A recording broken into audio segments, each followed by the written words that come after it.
100కు పైగా దీర్ఘకాలిక సమస్యలకు ఎటువంటి ఆపరేషన్ దుష్ప్రభావాలు లేకుండా హోమియోపతి చికిత్స.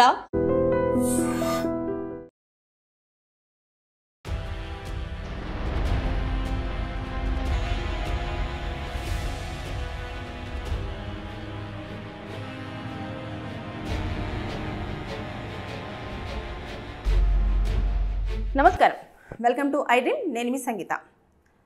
అబ్బాయిలు అమ్మాయి ఫోన్ చేసి రమ్మనంగానే పరిగెత్తుకుంటూ వెళ్ళకండి. ఎందుకంటే రీసెంట్గా ఒక కేసు తెర మీదకి రావడం జరిగింది. అదేంటంటే ఒక అమ్మాయి ఒక అబ్బాయిని నేను లవ్ చేస్తున్నాను, మన ఇద్దరం ప్రైవేట్గా కలుద్దాము అని చెప్పగానే ఆ అమ్మాయి దగ్గరికి వెళ్ళడము, ఫిజికల్ రిలేషన్షిప్ పెట్టేసుకోవడము, అలా ఒక గత నెల నుంచి అలా కంటిన్యూ అవుతూ వస్తుంది. అయిన తర్వాత కొన్ని రోజుల నుంచి ఆయన ఆరోగ్య పరిస్థితి అనేది చాలా క్షీణిస్తూ రావడం జరిగిన తర్వాత అంటే నీరసించిపోతున్నాడు, సరిగ్గా తినట్లేదు, కూర్చోవట్లేదు, తర్వాత తొందరగా స్వెట్ వస్తుంది, ఇకపోతే సన్నబడిపోతున్నాడు. ఏమవుతుంది అని చెప్పేసి తెలియక తల్లిదండ్రులు ఎందుకు నువ్వు ఇలా అవుతున్నావో ఒకసారి హాస్పిటల్కి వెళ్దామని చెప్పేసి ఆ పేరెంట్స్ ఆ అబ్బాయిని హాస్పిటల్కి తీసుకొని వెళ్ళారు. వెళ్ళిన తర్వాత ఏం చేశాడు అని అంటే మొత్తం టెస్టులు చేశారు. చేసిన తర్వాత అన్ని టెస్టులలో నార్మల్ అనే వస్తుంది. చేయంగా అన్నీ చేస్తే ఆ అబ్బాయికి HIV అని చెప్పేసి తెలిసింది. తెలియగానే ఇమీడియట్గా షాక్ అయ్యారు. అదేంట్రా ఈ HIV ఏంది అంటే, నాకు వేరే ఒక అమ్మాయితోటి ఆల్రెడీ నేను లవ్లో ఉన్నాను, మేమిద్దరం ఫిజికల్గా గత కొన్ని నెలల నుంచి కూడా కలవడం జరుగుతుంది అని చెప్పేసి చెప్పాడు. అయితే చెప్పిన తర్వాత ఇమీడియట్గా ఆ అమ్మాయి ఎవరు ఏంటి అని చెప్పేసి పోలీస్ స్టేషన్లో కంప్లైంట్ ఇచ్చారు. ఇవ్వగానే ఆ అమ్మాయి కోసం ఎంక్వైరీ చేస్తే ఈ అబ్బాయే కాదు, దాదాపుగా 25 మంది అబ్బాయిలతోటి ఆమె శారీరక రిలేషన్షిప్ పెట్టుకోవడం జరిగింది. ఫిజికల్ రిలేషన్షిప్ పెట్టేసుకొని ఒక ఎయిడ్స్ పేషెంటు ఆవిడ ఒక 25 మంది అబ్బాయిలకి ఎయిడ్స్ని అంటించింది అంటే మామూలు విషయం కాదు. సో కకృతి బుద్ధికి పోతే అసలు జీవితమే లేకుండా పోయిన ఛాన్సెస్ ఉంటాయి. తల్లిదండ్రులు లబో దిబో అని మొత్తుకుంటే ఇంకేమొస్తుంది? ఇలాంటి కేసులలో మనం పెడదామన్నా కూడా ఆమె ఆల్రెడీ అంటే చీటింగ్ చేసింది కాబట్టి అదొకటి, తర్వాత విషయాన్ని దాచిపెట్టింది కాబట్టి దాని ప్రకారంగా సెక్షన్స్ పెట్టొచ్చేమో. కానీ అక్కడ ఆవిడ కూడా పేషెంటే కాబట్టి దాన్ని కూడా కన్సిడర్ చేస్తారు. చేసిన తర్వాత ఆమెకు ట్రీట్మెంట్ ప్రకారంగా కూడా చూస్తారు. కాబట్టి ఇవన్నీ జరుగుతాయి. మీరు వెళ్ళేటప్పుడే ఒక పర్సన్ మిమ్మల్ని లవ్ చేస్తుంది, ఇలా చేస్తుంది అని చెప్పేసి అనుకున్నప్పుడు వాళ్ళకి ఎలాంటి రోగాలు ఉంటాయో తెలియదు ఫస్ట్ ఆఫ్ ఆల్.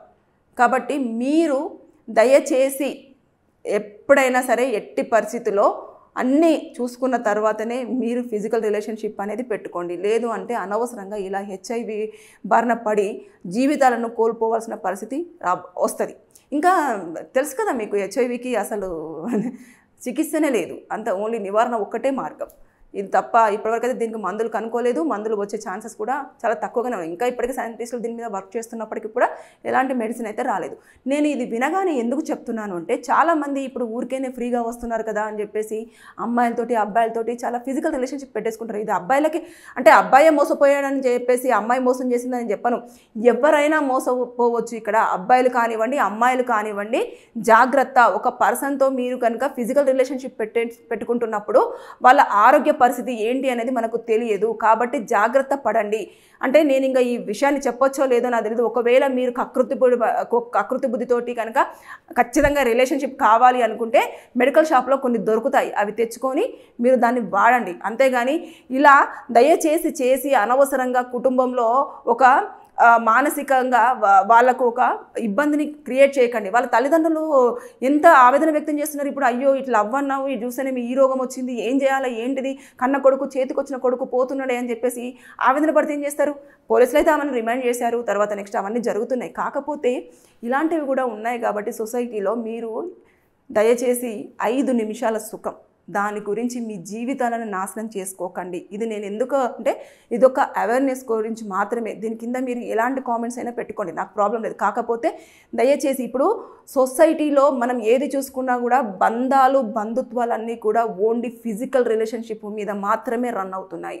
మనుషుల్లో డబ్బులు కాదు, ఫస్ట్ ముందు రిలేషన్షిప్ తర్వాతనే డబ్బులు. మొత్తం సొసైటీ అంతా ఇలాగే తగలడి సచ్చింది. కాబట్టి దయచేసి మీరు జాగ్రత్త పడండి. లేకపోతే ఏ రోగం మిమ్మల్ని చుట్టుముడుతుందో తెలియదు. తర్వాత హాస్పిటల్ చుట్టూ, తర్వాత నెక్స్ట్ కేసుల చుట్టూ తిరగాల్సిన పరిస్థితిని ఎదుర్కోవాల్సి వస్తుంది. సో జాగ్రత్త, బీ కేర్ఫుల్. Thank you. నిజంగా ప్రస్తుతం ఉన్నటువంటి సమాజం దేనికి ప్రయారిటీ ఇస్తుంది? ఆర్థిక సంబంధాల చుట్టూ మాత్రమే తిరుగుతోంది. మళ్ళీ ఎన్నికలంగానే చాలా విరక్తి కలుగుతున్నాం. మంచి అనిపిస్తుంది కదా. లేడీస్ కూడా ఛాలెంజింగ్ జాబ్స్ చేసినప్పుడు చాలా బాగుంటది. ట్రాఫిక్ అసిస్టెంట్స్ గా నియమించిన ట్రాన్స్జెండర్స్ అందరితో సాల్యూట్ చేయించుకుంటున్నారు. ఫుడ్ డెలివరీ ఇవ్వటానికి వెళ్ళినటువంటి డెలివరీ బాయ్ అనిల్ పై కళ్ళ ముందు